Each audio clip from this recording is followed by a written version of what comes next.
G'day legends, so we are leading into UFC Atlanta, which I for one am super pumped for, and I think in today's video we're going to be breaking down Kamaru Usman's press day, his media day Q&A experience, and looking at his big dreams. One of the big things that he talked about in this was his big dreams looking forward to Kamaru Usman in the future. Now I know, now that I've become Joe Piper's favorite MMA YouTuber, I understand what I'm meant to be doing now. I understand the assignment. I'm meant to look for little media clips, then I'm meant to share them with you guys and just trash the fighter relentlessly and try and get a bit of back and forth going. I'm not going to be doing that. I was genuinely interested in hearing what Kamaru Usman had to say because he's been gone for like 2 years. I feel like, I know this is unofficial, but I feel like it's like Kamaru Usman coming out of retirement, and I think that he handled his media day quite well. So I'm not going to be doing the regular what's on the YouTube menu and just keep picking at fighters until one of them clap back now that I've buried Joe Piper. Now that I've absolutely buried him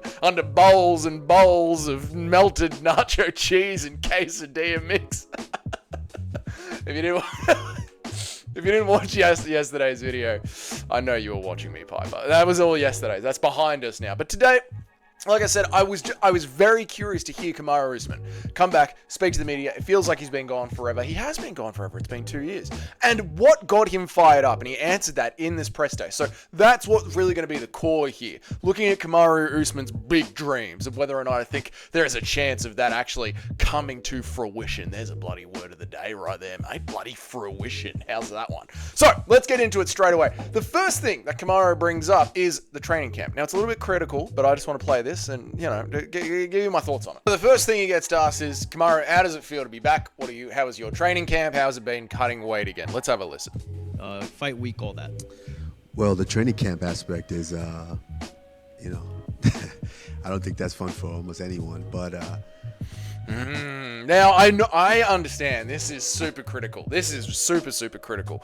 But I think maybe for newer fans that weren't around, you know, pre-2019, pre-2020, this might be worth something pointing out, especially if you jumped on during that era when UFC was the only thing on TV, when Kamaru was just the Marauder, going through the entire division again and again and again, which really was just Colby and Masvidal twice. But leading up to those moments, there was 30% Kamaru Usman.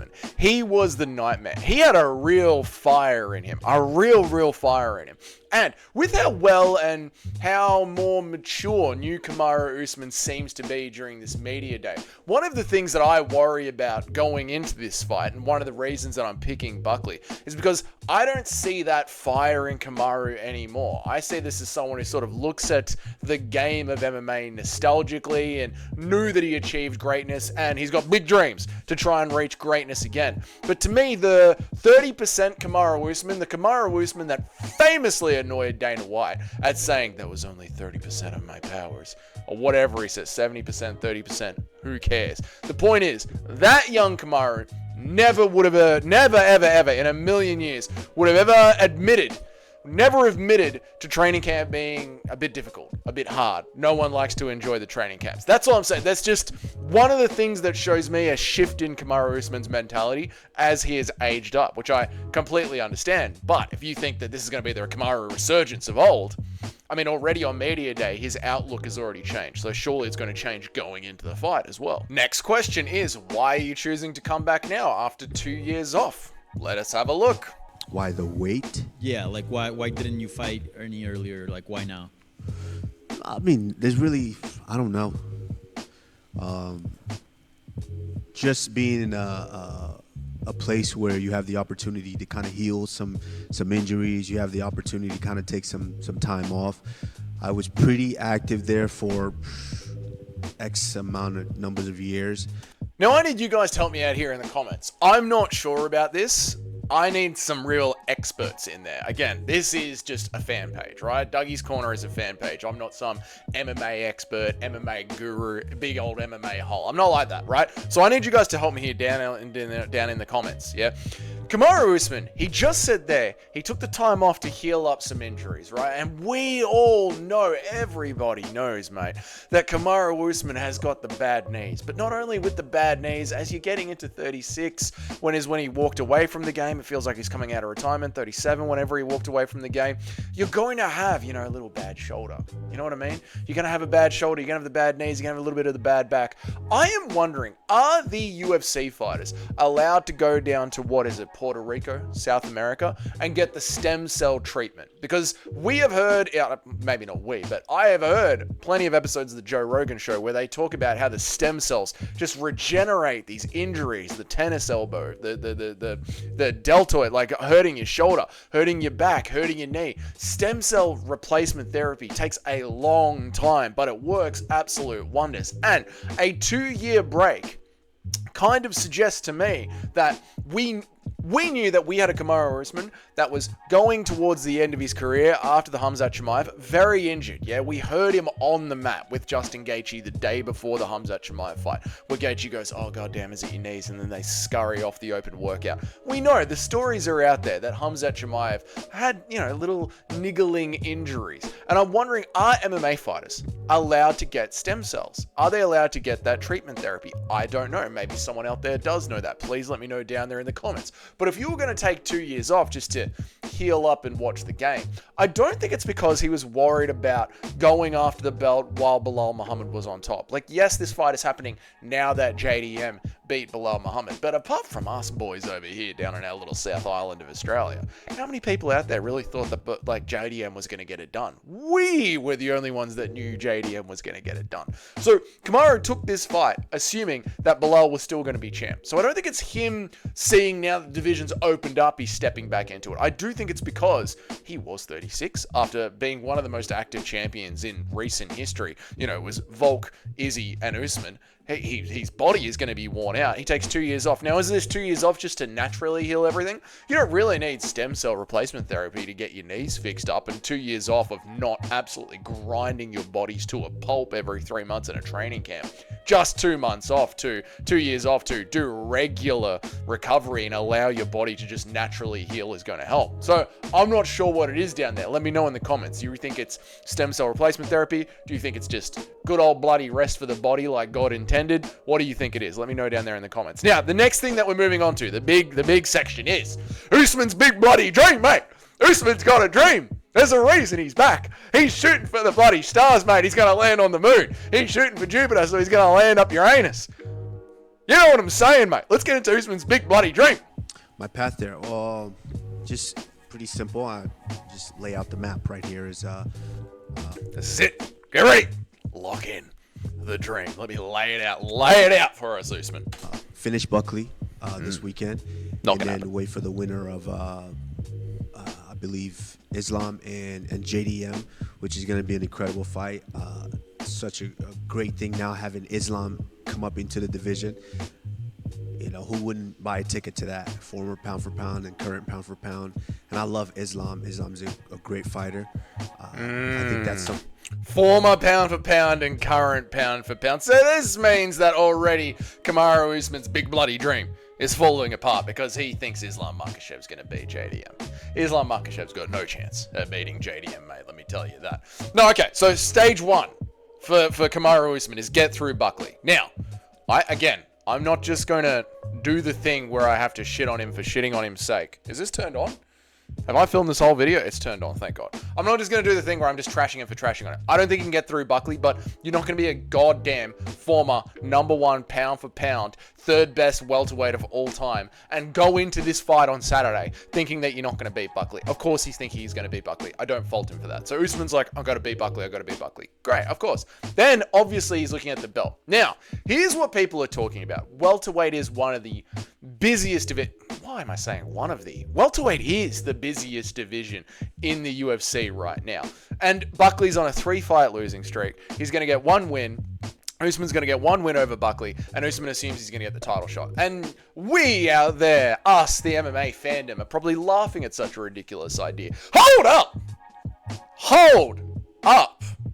Is it ridiculous? Khalil Roundtree getting a title shot? Colby Covington getting a title shot? Is this ridiculous? Really? Really? We know UFC wanted to give Alex Pereira a title shot against John Jones. We know that that's what they were working towards. Is it really ridiculous to think that the fighter during that era when the UFC got the biggest fan boost possible, that 2020, 2021, 2022 era, when the UFC got the biggest fan boost, the Nigerian Nightmare gets a win over the raging up-and-coming contender Buckley? What if Usman sleeps Buckley? Do you really think the UFC aren't going to see dollar signs in their eyes while they pair up, I don't know, Shavkat with JDM coming off a loss? You know, Shavkat's got to get the activity back again. Do you see what I'm saying?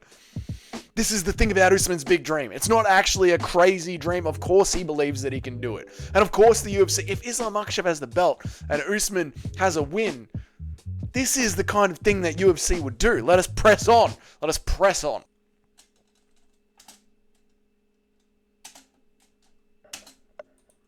Something that we will both, Islam's a great fighter. I think that's something that we will both remember forever. JDM's going to win that and go ahead and probably vacate, go up. Myself, Dricus du Plessis, if he is the champion, or Khamzat Chimaev too, if Dricus is no longer the champion. We do that if Dricus is the champion, we'll do that in the first card in Africa. I mean, that's another blockbuster to This is it's so like your instant gut reaction is to laugh at him. I get it, dude. I had the same reaction. You know, I get it. Your instant reaction is to be like Dricus versus Usman in Africa. You're a fool. But just this is why I find it hard to laugh at him for saying this. This is why I find it hard. Khamzat Chimaev, last time he fought him was at middleweight. It was 10 days off the couch, bro. He wasn't active. He was sitting around on the couch. He took it to a draw. Now just put yourself in Usman's mind. You have been thinking about that for the last 2 years. Man, when I fought Leon Edwards the second time, I was winning the entire fight until that head kick happened. Man, when I fought him in London for the third time, that was damn close. I nearly won that fight. If it wasn't for Leon grabbing the fence a couple of times, I would have had him. Then I took the boogeyman, Kamaru Usman, who just snapped Robert Whittaker's jaw, turned it into goddamn powder. And I took him to a goddamn draw. If I get back and I get active again and I can get one over Buckley, it's not crazy to think about. It's really not that crazy to think about. And here's the thing, right? When you're Kamaru Usman and you've been sitting on the sidelines for 2 years, what's going to get you back in there? It's going to be a big bloody dream, mate. It's going to be a big bloody dream. And when you are the former #1 pound-for-pound fighter in the world, your big bloody dream is going to be bigger than anybody's big bloody dream. You know what I mean? If a little bloody plasterer can dream of having an MMA YouTube channel, how the hell am I meant to fault the former #1 pound-for-pound fighter in the world, thinking that he might be able to get 2 more wins when his last win was goddamn damn near a draw against the boogeyman of the division up? Of course he's going to think he has a chance. It's crazy. And if it actually happens, mate, if it actually happens, just imagine, mate, come on a journey with me. Brother, out of Izzy and out of Usman, who's the one that always makes everything racial? Now, I know that Izzy blasted the N-word at Dricus's face, all right? You might be from Africa, but I ain't no brother of yours, son. Goated moment. I know Izzy blasted the N-word into Dricus's face, yeah. But in every single interview, right, who's the one that makes everything racial? Who's the one that makes everything about being a black man forever? Like, who is the one that literally went into Wakanda? Who's literally been on set in Wakanda? This guy. This guy. Out of the 3 kings, this is the most racist one. He is the one that looks through everything through a racial lens. Yeah? He is. And he's mates with Izzy. Dricus versus Usman for the Battle of Africa 2026. If Usman gets through Islam Makhachev, it would be crazy, man. Chances of it happening right here and now. 5%, less 3% chances. He's got to get through Buckley, which I don't think he will. Then he's got to get through Islam Makhachev. Or the winner of Islam Makhachev versus JDM. So then he's got to get through JDM. No one's getting through JDM, mate. Not even God himself is getting through JDM, right? Then he's got to get through JDM. And then somehow Dricus has got the stars aligning as crazy. If you ever want to see Usman versus Dricus du Plessis, crack open UFC 5. But I'm just saying, this is his big dream that's got him motivated. And hearing his big dream, to me, as an MMA fan, visualizing it all actually play out, gets my MMA juices flowing. Gives me the fizz, all right? My pants are getting tight just thinking about it. So this is what has fired Usman up and fucking geared him up into getting back into the cage, mate. And it's geared me up into seeing him back into the cage. I'm still picking Buckley, but god damn it, I'm on board with what Usman's selling me. I just don't think it's possible to happen. But I get what's fired him up. And it's fired me up, mate. So, this isn't a tear down. This is you're delusional as fuck, but you're a fighter. You've got to be delusional as fuck. And I'm loving your delusion. That's what I'm here to say. I think he did a great job on Media Day. A great job on Media Day. Insane, but you gotta be. And I like it. I like it a lot. So that's that. If this is your first time here, g'day, welcome. My name is Dougie. I'm Joe Piper's favorite MMA YouTuber. I'm not going to say that every single day. We're just going to cap off the week with it. Well, I'm Joe Piper's favorite MMA YouTuber. If you have no idea what I'm talking about, just watch yesterday's video. It's a bloody cracker. And I go live. I make an MMA video every day of the week. I do.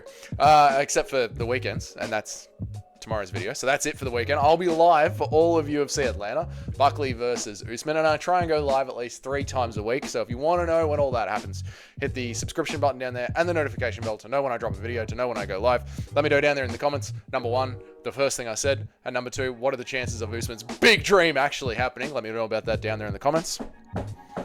If you are one of the paying members of the channel, I love you. Thank you so much. Your names are up on the next slide. And until then, I'll see you on the next video. Goodbye.